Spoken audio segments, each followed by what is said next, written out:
Hello, I'm Ellen Bass. I'm talking to you from Santa Cruz, California, and I'm delighted to take part in the Hard Hat readings. I want to read a poem by my mentor today, my dear friend and literary mother, Florence Howe. I met Florence when she was my teacher at Goucher College back in 1965. I was 18 and she was 36, and that began a lifelong friendship and collaboration and love. Florence died in 2020, and I continue to think of her every day, in part because I have a lot of her glasses and I'm always drinking out of them. It's just a kind of, I always admired her glasses and she willed them to me. And I, of course, drink every day, and it's just wonderful to be always thinking of her that way. Florence was not primarily a poet. She was an educator, an editor, a publisher, an activist. She co-founded the Feminist Press, the longest running women's press in the world, and she's known as the mother of women's studies. Back in 1973, Florence and I co-edited the first major anthology of 20th century women's poetry, No More Masks. 20 years later, when it was time for a revised edition, I was involved in other projects and I couldn't work with her on it. So she edited that edition herself, and she did most of the work at Poets House. So Poets House became her home away from home. She loved working there, and of course, the access to many, many, many volumes of poetry. 2 years before she died, Poets House graciously hosted a reading celebrating Florence and No More Masks. And many poets and poetry lovers attended, and there were readings by poets from the original No More Masks, as well as emerging poets. And her health was declining at that time, and that was her last public event, and she really came alive that night. When we began to talk about the history of No More Masks, she wouldn't let me get a word in edgewise. She just like took over, and she was there in her full energetic form. It was a joyous feeling. When I thought about reading a poem I admire, because it was for Poets House, I felt like I really, really wanted to read one of Florence's poems. This is one of my favorite ones of hers. It's called Seven Rooms. She wrote it in 2016, and it's a poem that emerged from a dream. And the she in the poem is someone who's a close friend of Florence's. Seven Rooms. She moved from room to room, not pausing, except to say loudly and clearly, when you're dead, you're dead. And then she'd move on to the next room and circle again, always with the same brief litany. She ignored me. I was, from her perspective, not there, though she did not tell me to go.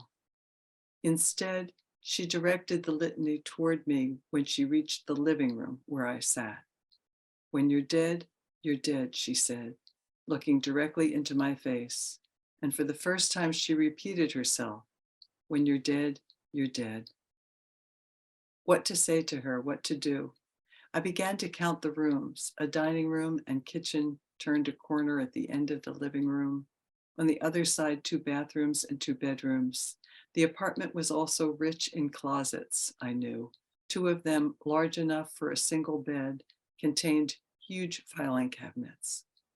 It's something I might have thought of had I wanted to leave a message. Walk through the apartment, reciting the message, perhaps leaving it also on the internet, perhaps on Facebook or Twitter, though it was far too bland for a huge audience seeking exotica. Only those who knew her history and politics, her contributions to feminist thought, might be touched by her message.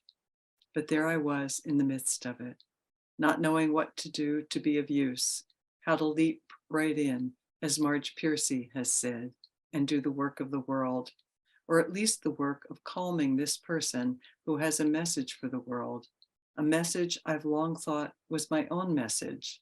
Live now, work hard, for your days are numbered, and then there's no turning back, no do-overs. Done is done, and when you're dead, you're dead.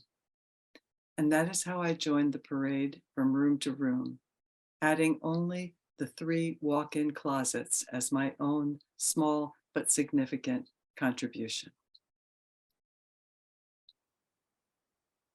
That ending always makes me ache a little, adding only the 3 walk-in closets as my own small but significant contribution. I think what really gets me about that line is how it's so true and not true. Florence's contribution to women's writing is huge. It's huge. Um, I can't go into all of it here, but I recommend her memoir, A Life in Motion. And at the same time, I think about how all of our contributions are, in the grand scheme, small but significant.